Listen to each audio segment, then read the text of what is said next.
We're at that stage of the season where it is becoming the sharp end of the European calendar. We're seeing title races, the Champions League running, and everything else in between. But on the other side of the globe, it is all things anew for MLS and a bunch of other leagues around world football. And in the video today, we're going to be previewing and doing some Pooky predictions for the best MLS fixtures that we've got ahead this weekend. And I've got a special guest joining me. And if you want to play along, Pooky is the world's first football prediction game where players can earn cash without the risks of sports betting. It challenges your skills in a lot of great ways, not just predicting the correct score, but if you do just miss out, if you've got the correct result or the right amount of goals, that kind of thing, then there's points to be won that can get you onto the leaderboard. But we don't lose our stake every week. By playing Pooky, by being a Pooky player, you will be gaining a collection of Pooky balls. To open your account, click on the link that's in the description of this video and in the pinned comment. That'll take you over to Pooky, I always go to say .com, but .gg, which is really cool, and it will set you up. When you open your account for free, you get a common ball to play with straight away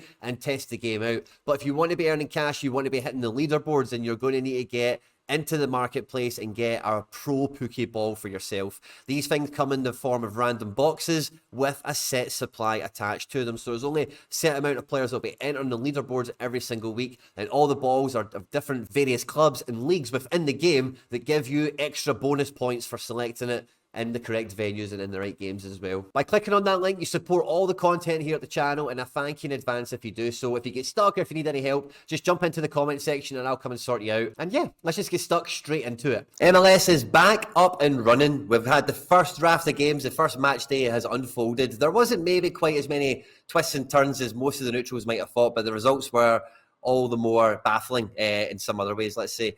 But this week, we're going to have a little preview at match day 2 in the MLS and try and pick out some of the games that are maybe going to be a bit more predictable in that sense, because MLS is always going to be that little bit of chaos factor where you just never know what's actually going to happen, for better or for worse.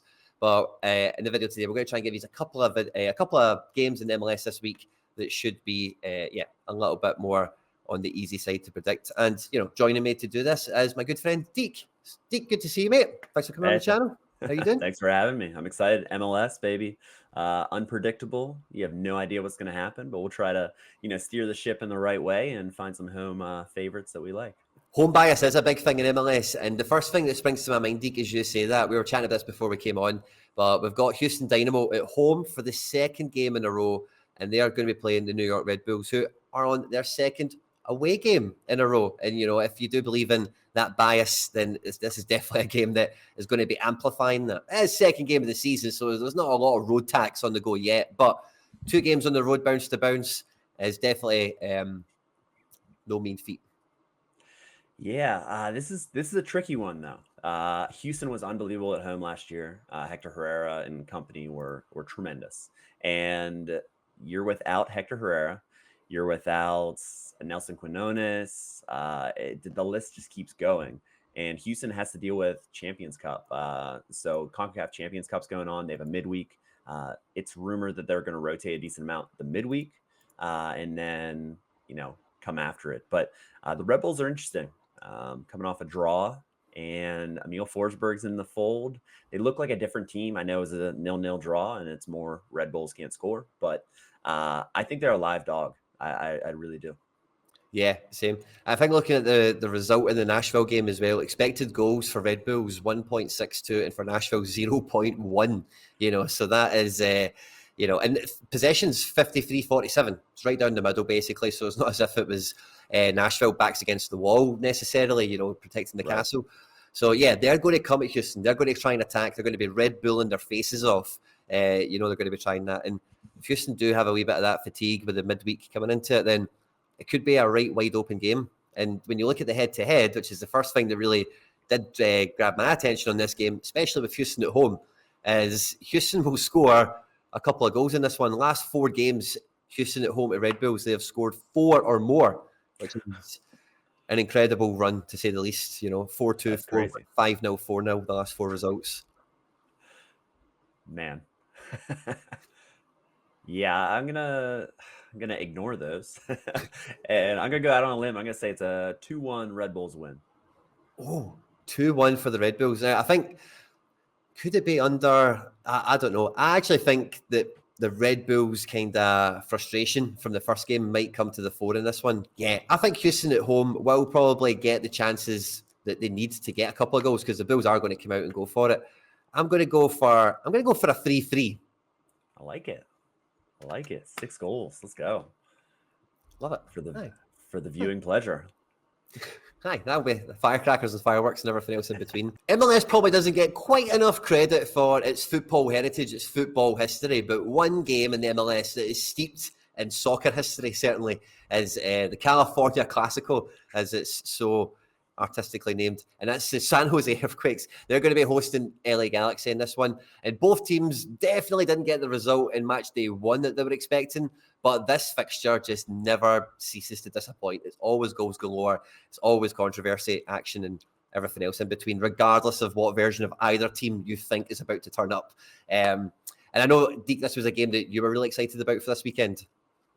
Yeah, I think this is going to be goals galore. As far as San Jose being the home team, they will have a bit of an advantage, but they have some great players that just didn't show up the first match. You got Christian Espinoza, who is really solid. Bobasay as a striker, and then they're adding Pellegrino, who came over from Bodo Glimt, and he might make his first start. Could be very interesting. But that 3-headed monster kind of attack they have is very interesting. Then you got LA Galaxy, who are coming off a should have been, would have been, could have been against Messi and company. They had them until they didn't. Yeah. And I think, a lot of people are really excited about Galaxy with the signing of Joseph Pancil. Obviously, if Jovic is going to be scoring goals and getting in amongst it, then with the likes of Puig, Fagundes, they could be really exciting. And like I say, the fishes jumped out the net on that one with Miami. It was so close yet nothing. And this is a game, like I kind of said in the tip-off for it, that form does kind of go out the window because there's not been a vintage version of either of this team really in a long time, So they've both had different little spells of being in form or looking like they could do something. And again, you need to go back to May 2021 for the last time this game had under 2.5 goals in it. It's incredible, at home or away. So, and again, these teams play each other all the time, So there's a fair amount of fixtures in that run.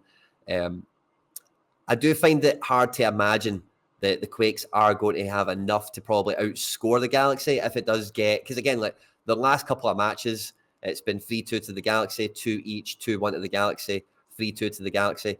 If it's one of these open games, it's going to be a contest of who can score the most goals. And the Galaxy have probably just got that elite firepower potential a wee bit more with Pancil just coming from Europe, It's hard to not look at the recent form. So the last 2 games have finished like 3-2 or 2-2 as well in the middle there. So I think I'm actually going to go a little bit more conservative in this one. I'm going to say the Galaxy are going to win this one by 2-1.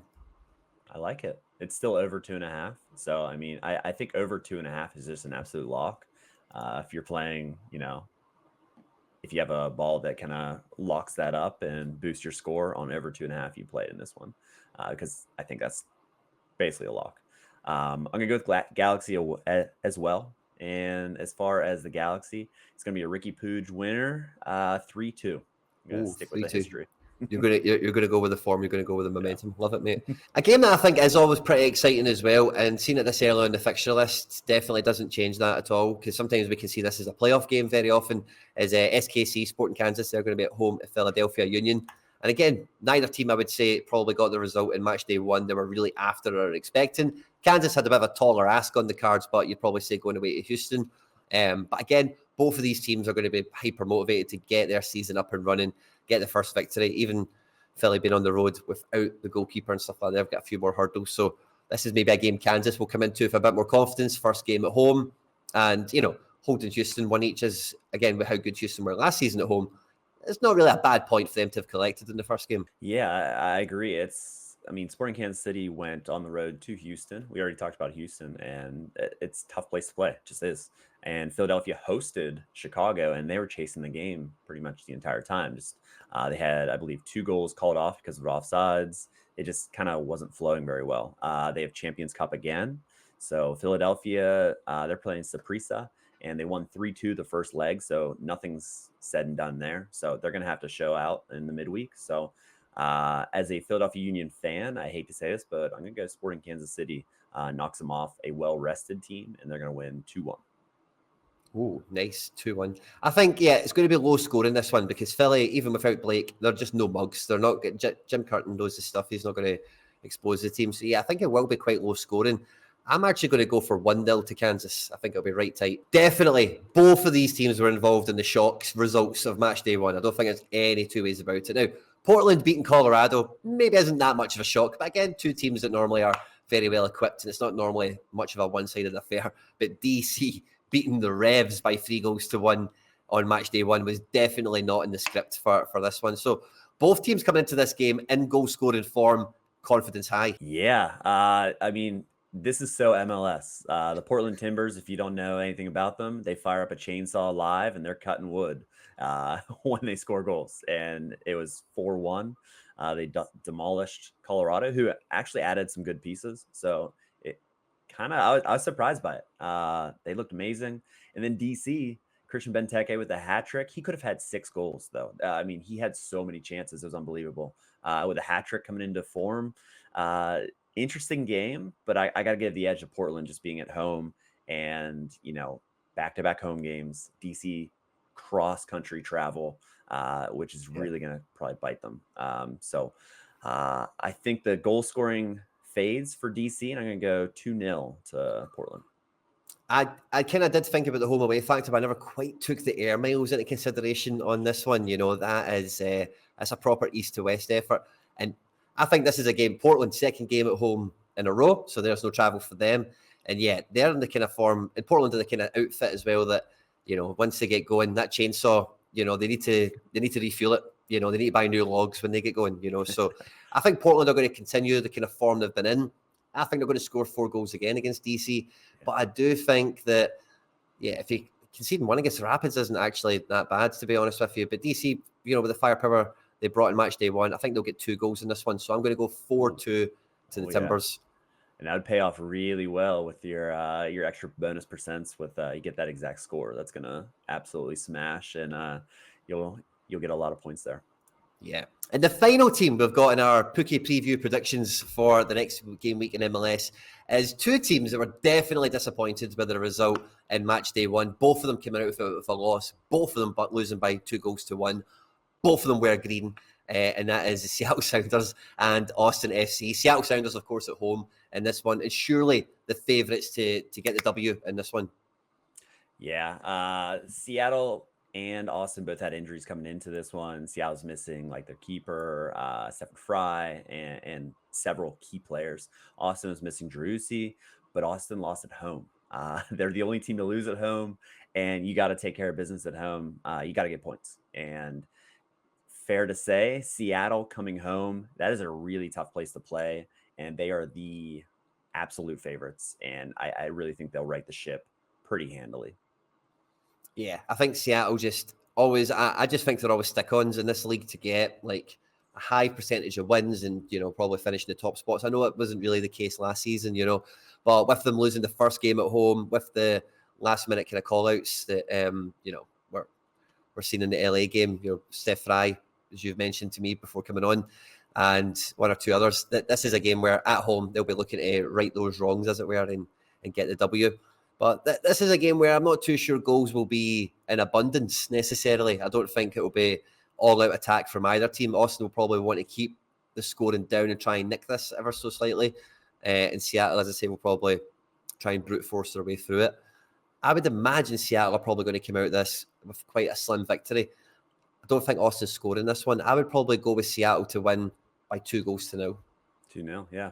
I'm right there with you. I think Seattle is going to kind of play, their brand at home, take it to Austin. But at the same time, I just don't see Austin scoring either. I think it's a clean sheet in the books. And yeah, I'm going to go Seattle struggles to score. They win 1-0, but they take the 3 points. Well, listen, the games we didn't feature in this one, we thought they were just too crazy. It's going to be a bag of frogs with some of those ones in MLS.